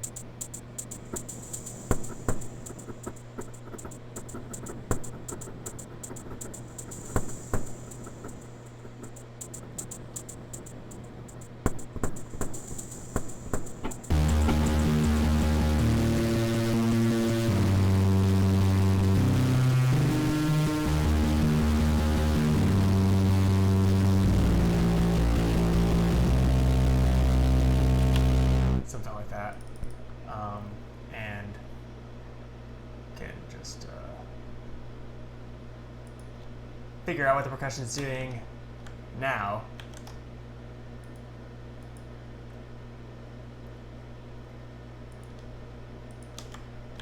Gonna also lower the volume on this a little bit. Want to throw a compressor on there.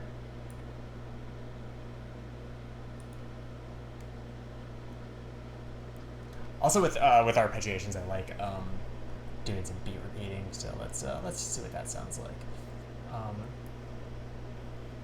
Yeah, that's the sample from the power washer. What was I looking for? Compressor, right? So yeah, we'll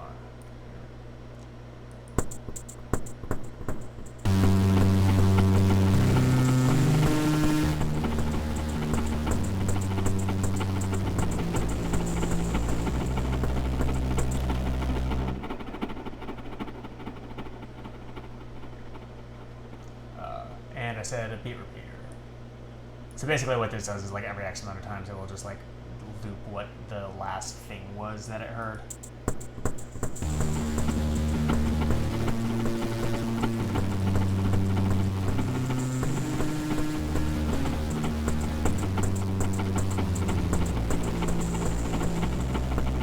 And we're gonna need to mess with the percussion a bit. Also, that's our feedback hell one, so we don't want, probably don't want that being the one that we use a bunch of.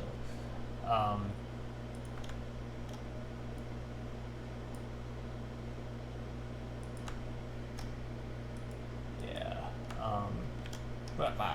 What? Excuse you.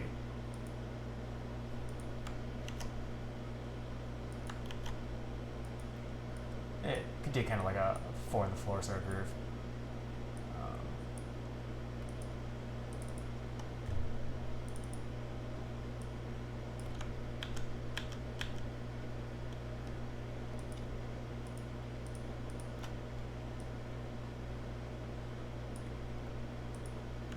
Don't know what this is going to sound like, but might be fine. I've had this idea for a while where I just want to get a bunch of my kind of musician friends together. Let's also run this. Let's map the. Yeah, like it totally was, because again, not.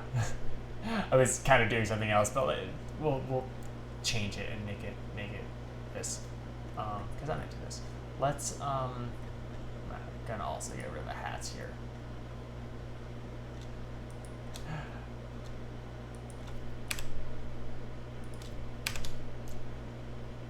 I've had this idea for a minute where I want to get like a bunch of friends together and make just like a terrible EDM album. And we're going to duplicate this, and we're going to, again, sidechain this to our kick. And this is going to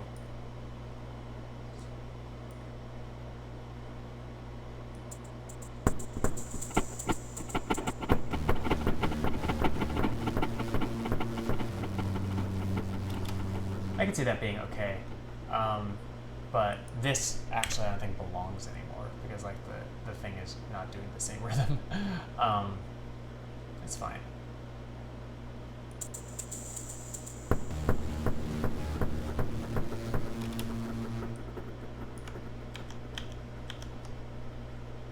We can make this more interesting in a moment.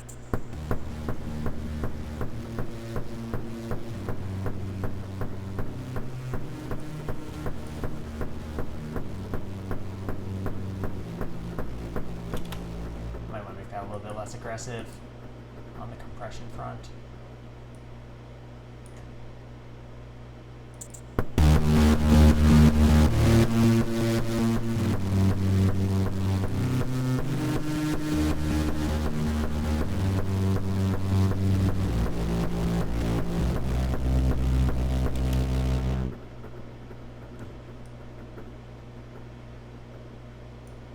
We don't have like a you know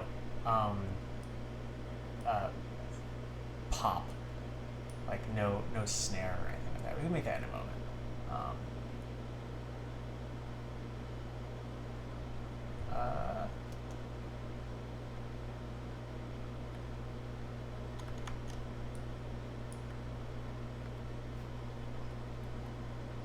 So what was I gonna do? I was literally just gonna do something, but then I forgot. I think I was gonna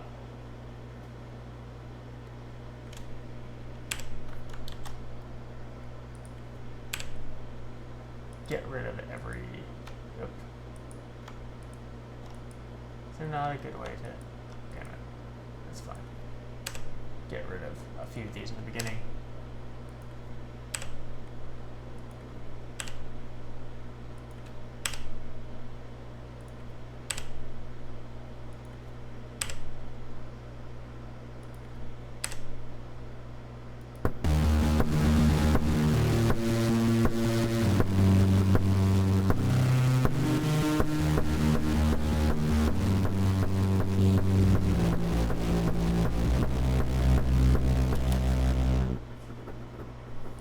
I want to boost up the kind of like a low end on this boy a little bit. I don't know if I'm gonna get rid of that for now.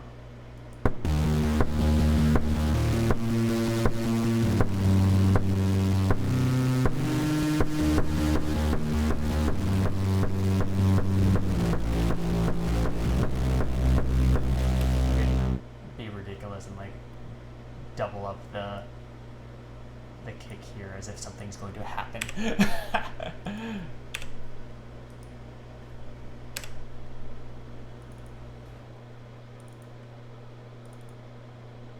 It's gonna sound ridiculous, but that's fine.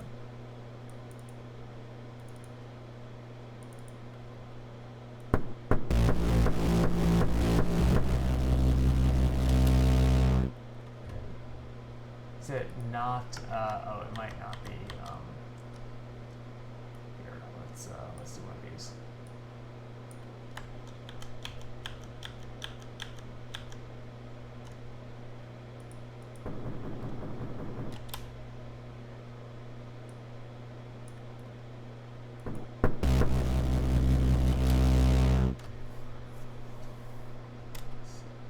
Gotta mess with the transient on the kick for that to work. I'm not gonna do that right now.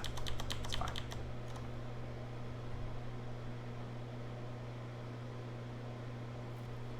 Yeah, I could see that. It's like a bad like commercial electro sound vibe sort of thing. Okay,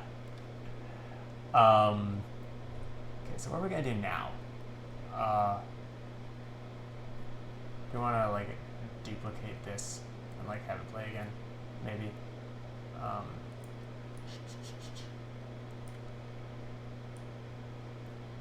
An important thing to remember about MIDI, is this is just like a sidebar, is the beginning of a MIDI note is. Oh God. Yeah, like the beginning of a MIDI note is like the most important part in some ways, because like that is when the on signal is sent. So like if we cut off the beginning like this, it's not gonna play. So like that's the thing to keep in mind.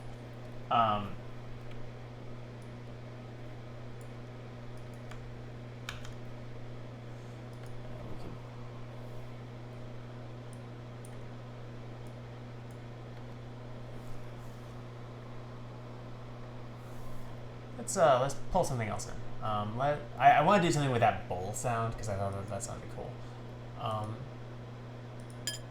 Yeah, that one.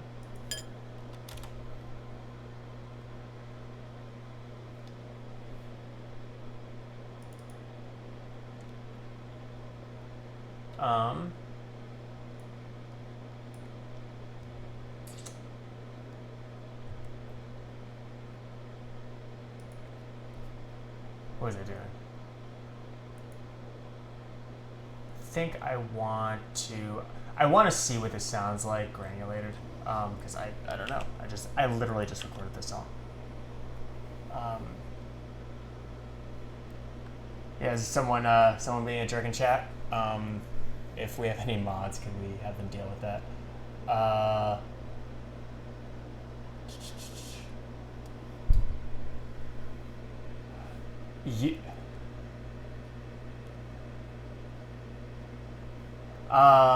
Pepper, I don't think since this is the Babycastles channel, I don't know if you have mod privileges.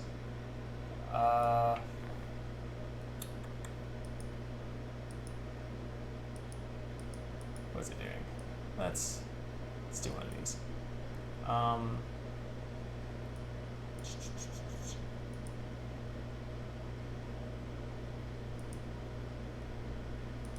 Add a few more MIDI tracks. And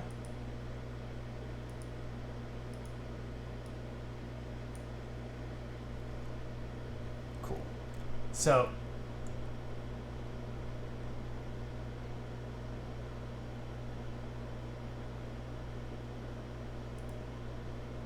going to grab this. Where is it?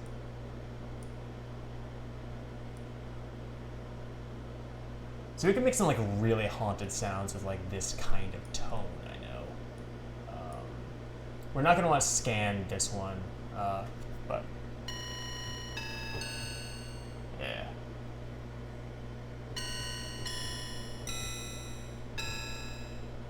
That's cool. I don't know what we're going to do with this. A thing to note also is like when you're doing granular stuff, the lower the pitch is, the fewer kind of like the slower the rate is, you know? So like up here it's like oscillates really fast and down here it oscillates slower. And yeah, that's yeah. These have different kind of qualities. So yeah, I want to throw like, again, this is I don't know if this is gonna fit with anything that we've done so far, but that's fine. Just mess around for another 10 minutes or so. Want to throw this through a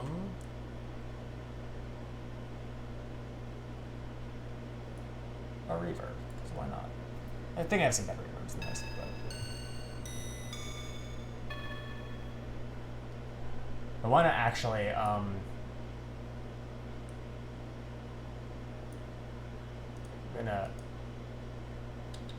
where's the zoom in?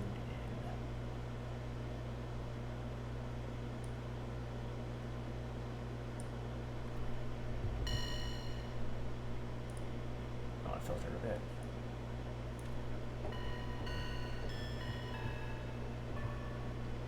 Something that I haven't played yet. Let's I like this in like kind of a higher register.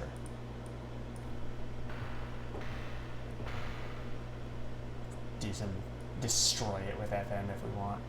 I'm not going to do that though, because I like this kind of tone. Pulled this toy piano out of the trash. I'm working on a sample pack using it.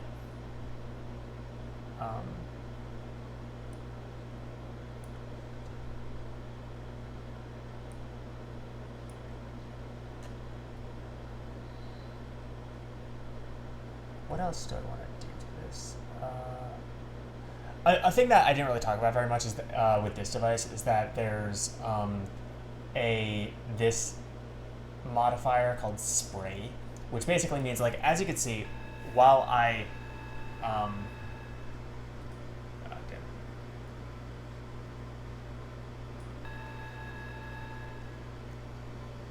really wish that I knew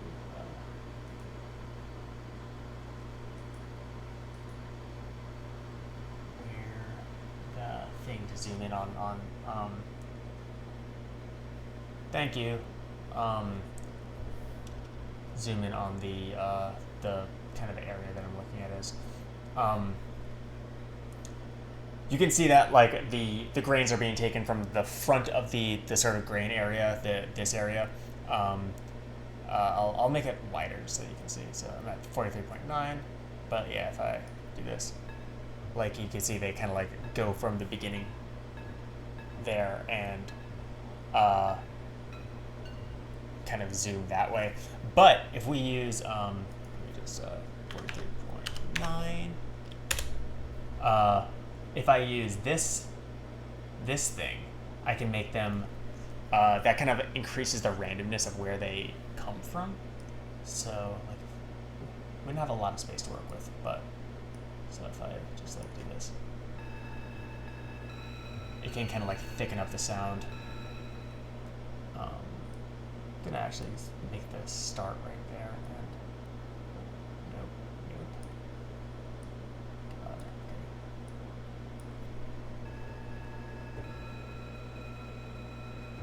A little bit more.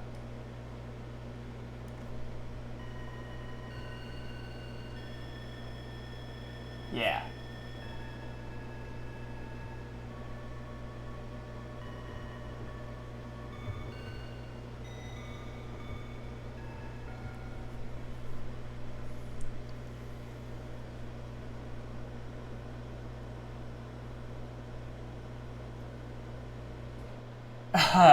Cool. I have a lot of friends who are really into Phantasy Star.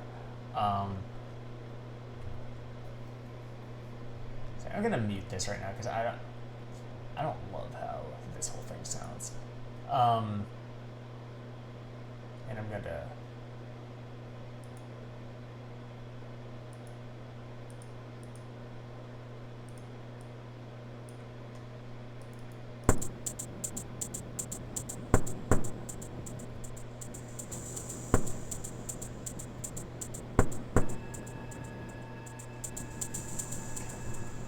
kind of want that just to be like verby, you know.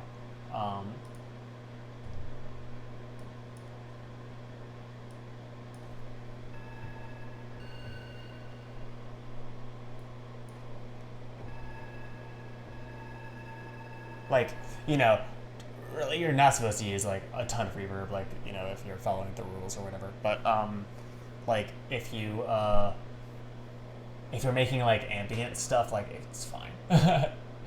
Also, just, like, you know, have fun. Think that this could use some kind of something to mess with the sort of spatial whatever of it a little bit.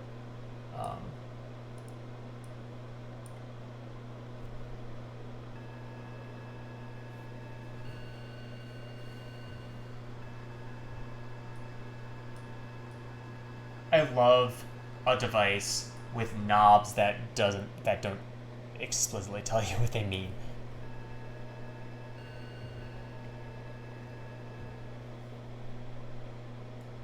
I'm working on something that does that sort of stuff right now.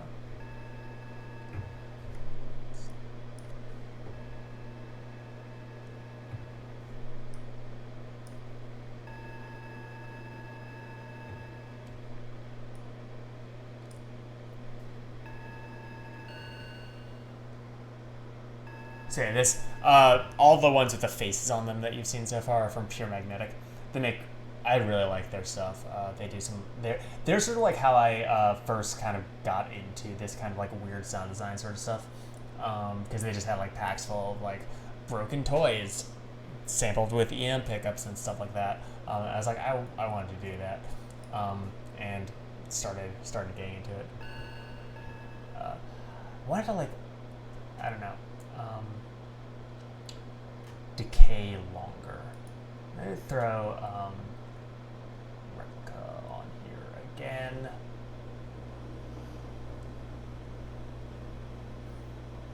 But yeah, as I was saying before, like really, as far as effects, the only things you need, because this has like a neat diffusion thing, so creates like a good amount of space. Could even like push like the original signal all the way to the back.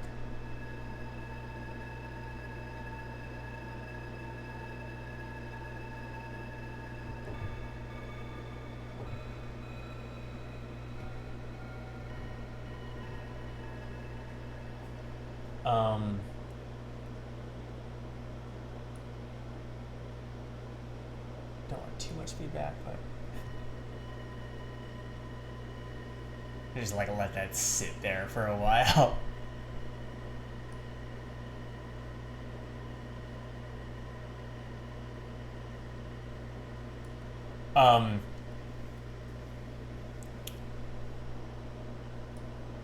What was it saying?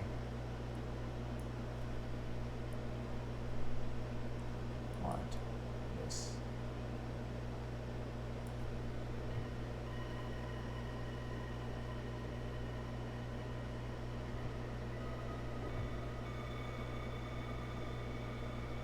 Getting haunted now. Anyways, we're probably not going to actually finish something today. At this point, I'm just kind of like showing you kind of some cool sound design tricks for apparently getting something that sounds just really spooky and haunted. Because that's like my vibe, that's what I do. In case you don't know me, hello. I make extremely cursed music. But yeah, like really, as far as effects are concerned, I would say you really only need a good delay and a good reverb, or like not even good, like one that you like. You know, I really like Replica, and I got that for free. And like I said, it's like $50 usually. Like I think that all of these, all of the Pure Magnetic ones, Vanisher, 01, Past Fabric, Granule. There's one more I think, but it's not here. I got for like $10 or something, like as a pack. They pretty frequently like do very deep discounts on their stuff. And yeah, there's a ton of like good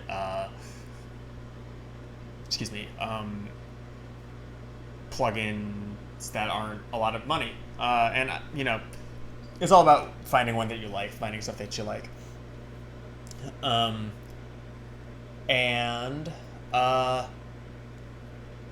Yeah, as far as I'm concerned, like a good delay that you like, a reverb that you like are useful.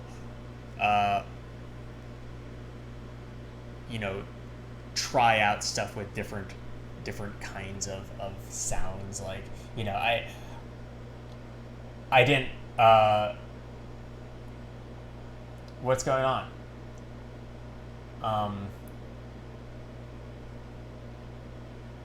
Like this kind of like frequency shifting delay, like I didn't realize existed until I picked up this thing, and like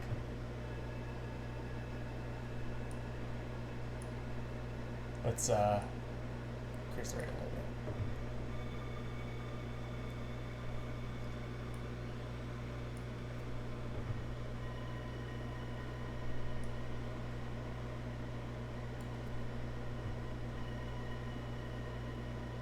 Actually, I think I want this. So, one thing that I didn't really explain is that when we're looking at live, these things happen in sequence. So this one is making the sound, then it passes to this, then it passes to this, then it passes to this. So like this replica is getting the output from Supermassive.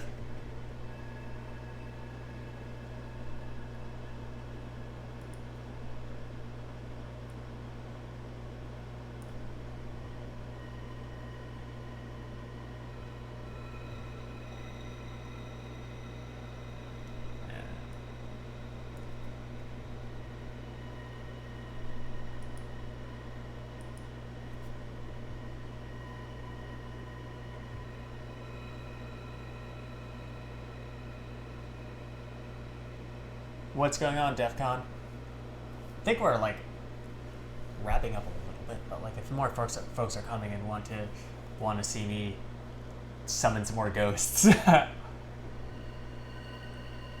that's good. That like so this Sagittarius mode.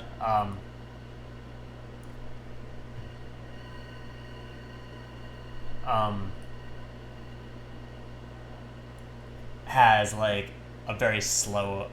It like comes in slowly, you know, and has that good like kind of throb to it. See what.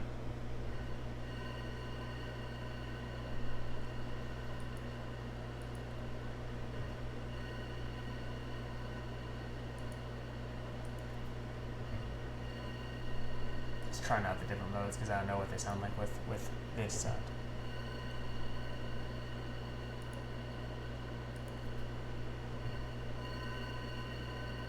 Kind of like that.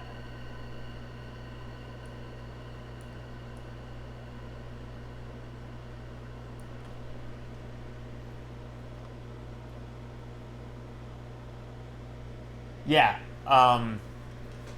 We are just about wrapping up. But yeah, this has been me. I'm Hyacinth. Perform and make music as Luciform. Like I said, I put out an album not too long ago that I'm gonna put out a re-release of like couple months later because the mixing was just really bad on it, so I'm gonna redo that and put that out. So donating all the proceeds of that. So if you've liked what you've heard today and want to hear it in a more structured and thought out sort of way, go pick up that. It's luciform.bandcamp.com. Follow me on Twitter at Synodai. Synodai, and follow Babycastles at Babycastles on Twitter. Give Babycastles money if you can. There's a Venmo donation somewhere up there, or like withfriends.co/Babycastles. If you're able, we'd really appreciate it. Follow me on Twitch if you want at Hyacinth Nil. Follow Babycastles on Twitch. I plug my Twitch because I've been doing some like experimental music streams on Fridays that kind of are just sort of like a set that I barely put together and then play off the cuff sort of.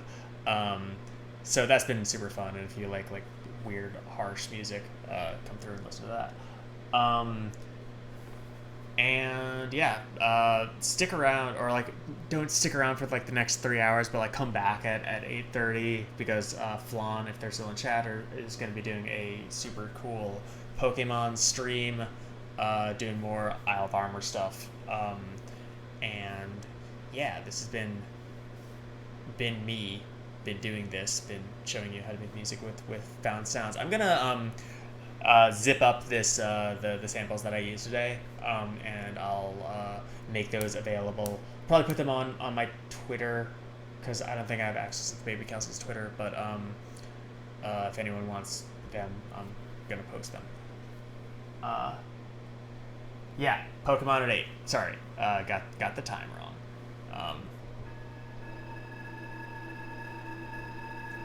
And yeah, this has been me. Take care of yourselves.